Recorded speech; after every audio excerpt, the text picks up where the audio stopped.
Hola a todos, bienvenidos un día más a Protestante Digital, a una entrevista. Yo soy Marina Fernández Soto, soy estudiante de Historia y formo parte del equipo. Y hoy nos toca un tema muy interesante. Vamos a estar viendo el estudio de la religión desde la academia y nos acompaña con nosotros Miguel Palomo. Muchas gracias por aceptar la invitación. Bienvenido, ¿qué tal? Muchísimas gracias, pues muy bien, la verdad es que estoy encantado de estar aquí contigo, Marina, y creo que es un tema súper interesante, ¿no? Sí, efectivamente, la religión siempre ha tenido un papel fundamental tanto como la cultura, el arte, la historia, la ciencia, la filosofía. Y al igual que estas otras disciplinas, pues también ha sido objeto de reflexión académica. Y bueno, quizás su estudio en el mundo de las enseñanzas superiores se podría vincular a casi que el nacimiento de las universidades, ¿no? Pues tenemos ahí el ejemplo de las madrasas islámicas, las universidades islámicas, y también aquí en Europa el caso de la Universidad de Oxford, que tiene como lema El Señor es mi luz, citando el Salmo 27. Y bueno, actualmente el enfoque del estudio de las religiones se ha renovado, quizás distanciándose de ese enfoque más teológico y dándole una perspectiva más amplia. Así que, bueno, teniendo esto en mente, vamos a profundizar más en el tema contigo. Bienvenido, Miguel. Él es profesor de filosofía, doctor en filosofía en la Universidad Complutense de Madrid. Y además eres coordinador del grado de Ciencias de las Religiones. Gracias por aceptar la invitación de nuevo. Pues un placer, la verdad, ¿eh? Yo he encantado de estar contigo. Bueno, como punto de partida, si nos puedes contar qué son las ciencias de las religiones. Pues sí, las ciencias de las religiones son un campo de estudio que investiga los fenómenos religiosos desde una perspectiva académica, ¿no? La idea es que en la ciencia de las religiones no se adopta, tampoco se rechaza ninguna creencia en particular, es decir, no buscamos demostrar si una religión es verdadera o es falsa, tampoco hay una perspectiva atea ni agnóstica, sino que la idea es entender cómo funcionan las religiones en la historia, en la sociedad, en la cultura. Y eso es lo que estudiamos nosotros en el grado en Ciencias de las Religiones de la Universidad Complutense de Madrid. Para estudiar este fenómeno religioso, nosotros lo que hacemos es utilizar herramientas de distintas disciplinas, ¿no? Es decir, apelamos a la historia, a la sociología, a la antropología, a la psicología y también a la filosofía, ¿no? Y de ese modo lo que buscamos es poder analizar preguntas como, por ejemplo, ¿por qué existen las religiones? ¿O cómo influye la religión en la política, en la moral de una sociedad, en la cosmovisión, ¿no? ¿Cómo evolucionan las creencias religiosas con el tiempo, ¿no? Ahora tenemos esta perspectiva de que vivimos en una sociedad secularizada y quizás no es del todo así, ¿no? Estas son las cuestiones que tratamos nosotros en el grado. Y hay una diferencia muy importante con respecto a otros estudios, como estudios de teología, por ejemplo, y es que la teología estudia la religión desde dentro, digamos, ¿no? Es decir, uno se va a un seminario cristiano a estudiar el cristianismo. Pero nosotros, desde la ciencia de las religiones, lo que buscamos es una comprensión lo más objetiva que se pueda y desde un punto de vista comparativo de las tradiciones religiosas, ¿no?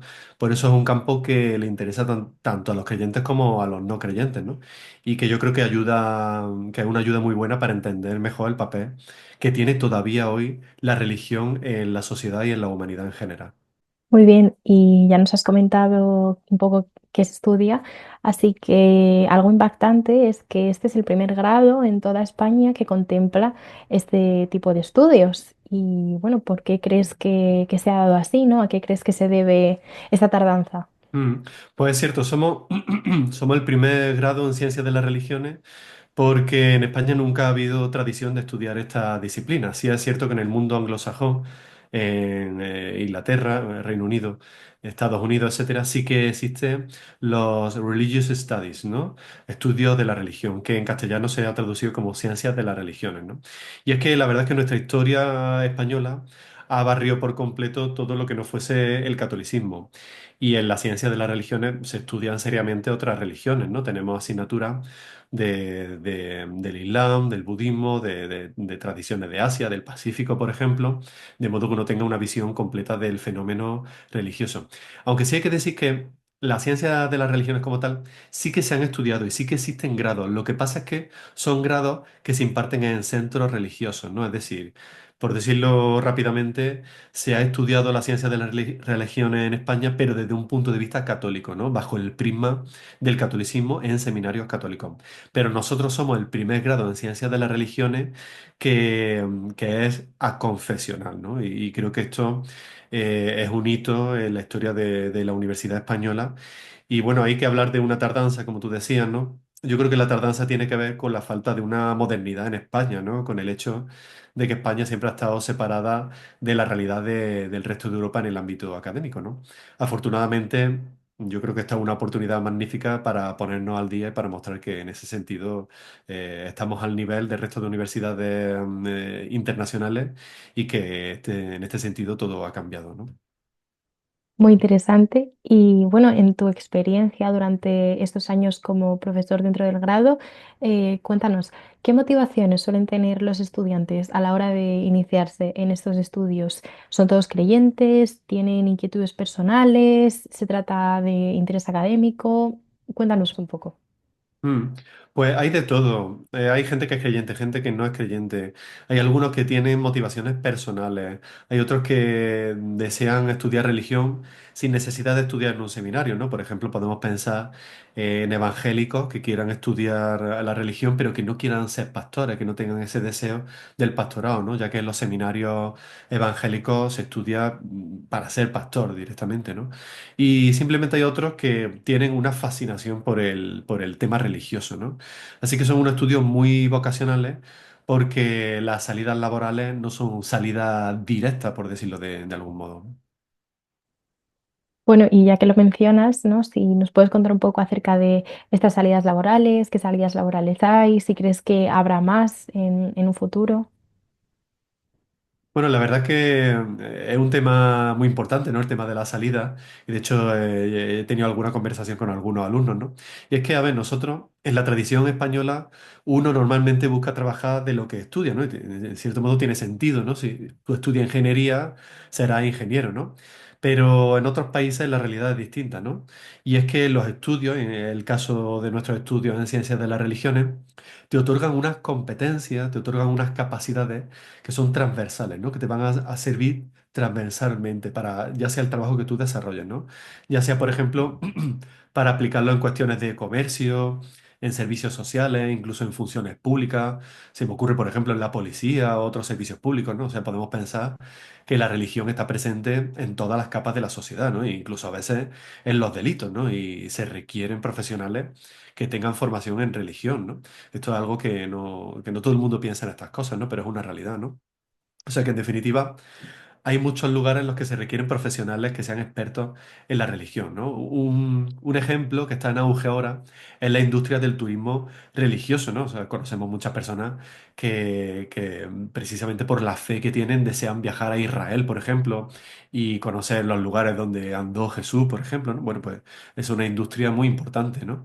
Pero también existe, aparte de eso, la figura del mediador, por ejemplo, del gestor cultural, de la gestión en ayuntamientos, de la figura del funcionario, también del docente, el profesor, ¿no? De la investigación. Es decir, que aunque a priori uno diga, bueno, ¿y a qué me voy a dedicar yo si estudio ciencias de las religiones? La realidad es que son muchas las salidas posibles. Bueno, tú llevas varios años trabajando como coordinador del grado y ¿recuerdas el momento en el que te lo propusieron? ¿Qué pensaste? ¿Cómo fue? Bueno, me lo propuso el decano de la Facultad de Filosofía de la Complutense, ya que nuestros estudios dependen administrativamente de la Facultad de Filosofía, ¿no? Y me lo propuso a mí, yo era realmente la segunda opción, ¿no? Pero es que la primera opción, esta persona no quería coger el puesto por la complejidad de la complejidad que supone su gestión, ¿no? Y la verdad es que para mí fue un reto enorme, pero también fue una oportunidad muy chula que se me ponía sobre la mesa, ¿no? O sea, normalmente para que piense un poco la complejidad que tiene este grado, todos los grados son coordinados por alguien, ¿no? Y el coordinador suele tratar con dos, tres, cuatro departamentos distintos dentro de las facultades y normalmente una facultad o dos como máximo, ¿no? Que son los profesores que participan en el grado, que pertenecen a estos departamentos y pertenecen a estas facultades. Pero En nuestro caso, es un caso especial por la interdisciplinariedad del grado. Y en nuestro caso participan 19 departamentos de varias facultades. Si no me equivoco, son entre 4 y 5 facultades. Así que la gestión es complicada, es difícil y en ocasiones es delicada, ¿no? Pero la verdad es que yo estoy encantado porque tengo mucho apoyo de todos los actores implicados, decanato, profesores, departamentos, y la verdad es que estoy contento y volvería a elegirlo, vaya, sin ningún problema. Además de estas complejidades que nos comentas, ¿cuál dirías que ha sido el mayor desafío a la hora de coordinar este grado tan novedoso en España?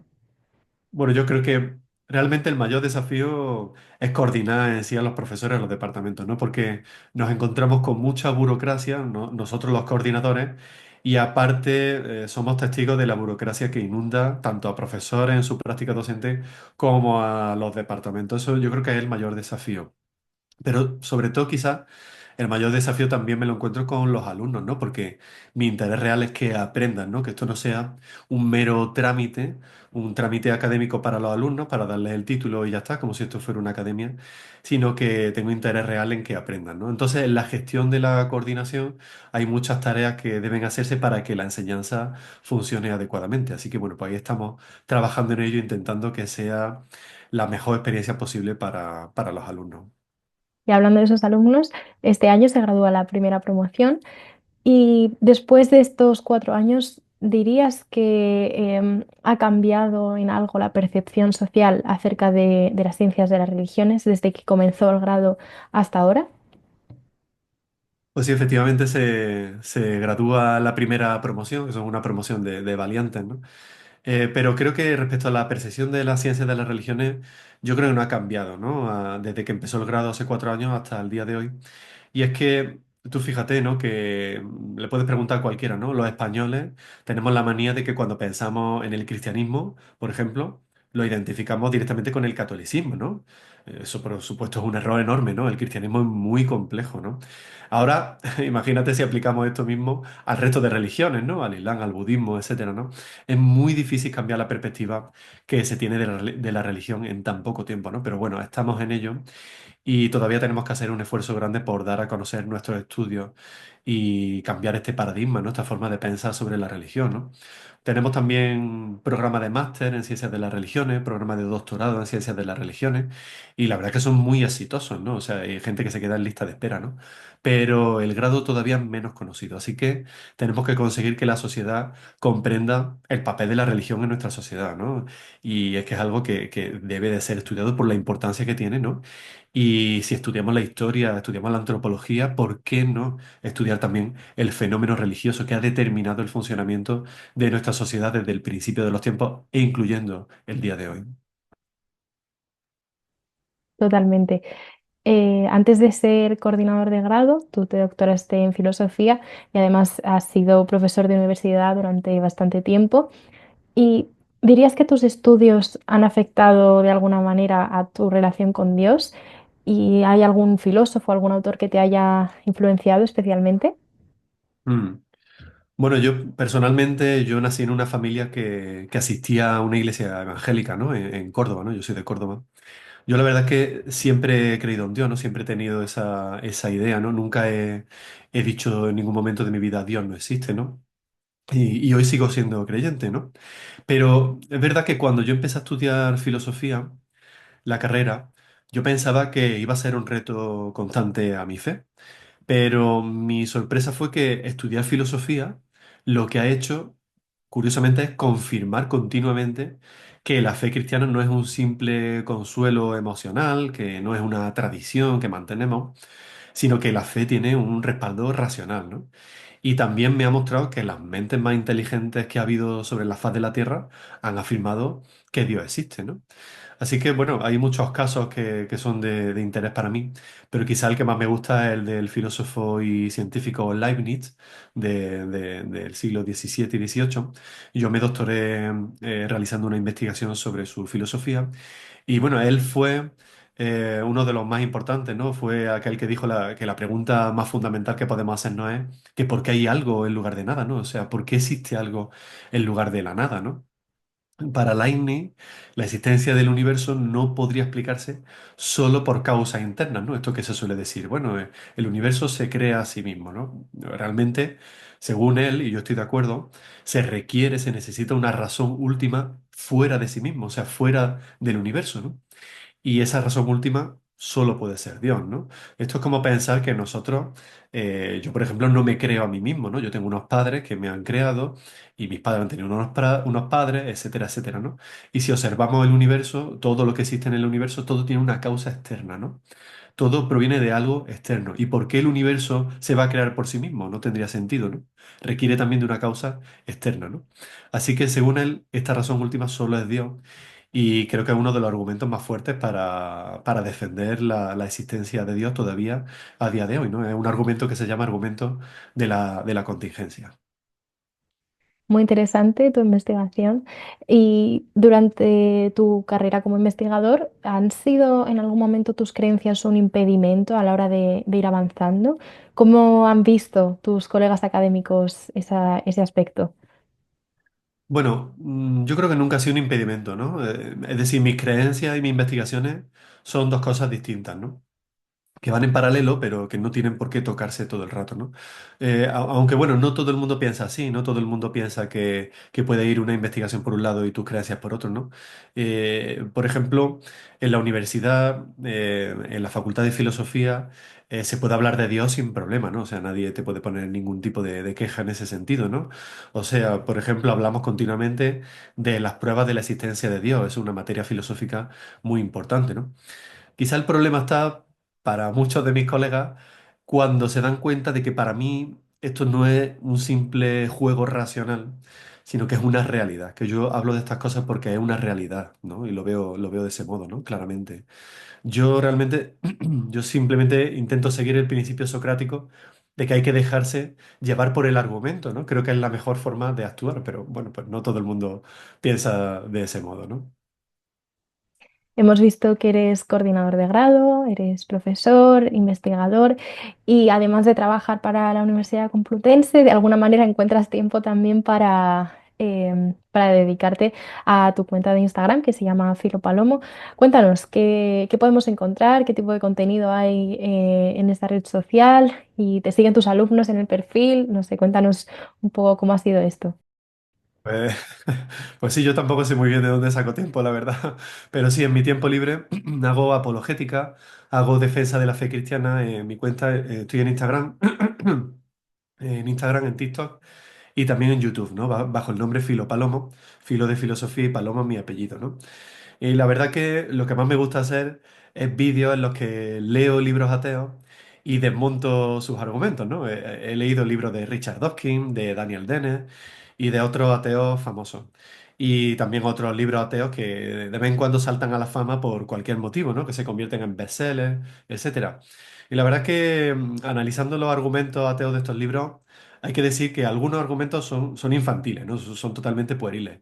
Pero es verdad que también hay otros que son más serios y que hay que tratarlos con calma. Entonces, intento hacerlo de la mejor manera posible para darle herramientas a los creyentes para que puedan defender su fe, ¿no? Y mientras tanto, entretenerlos también, ¿no? Así que intento hacer ese ejercicio para ayudar a los creyentes, ¿no? Y a todo el que quiera escucharme, ¿no? Y la verdad que me preguntabas por mis alumnos, me consta que sí, que me siguen muchos alumnos, ¿no? Porque incluso algunos me escriben en privado o me lo dicen por los pasillos, en la cafetería, ¿no?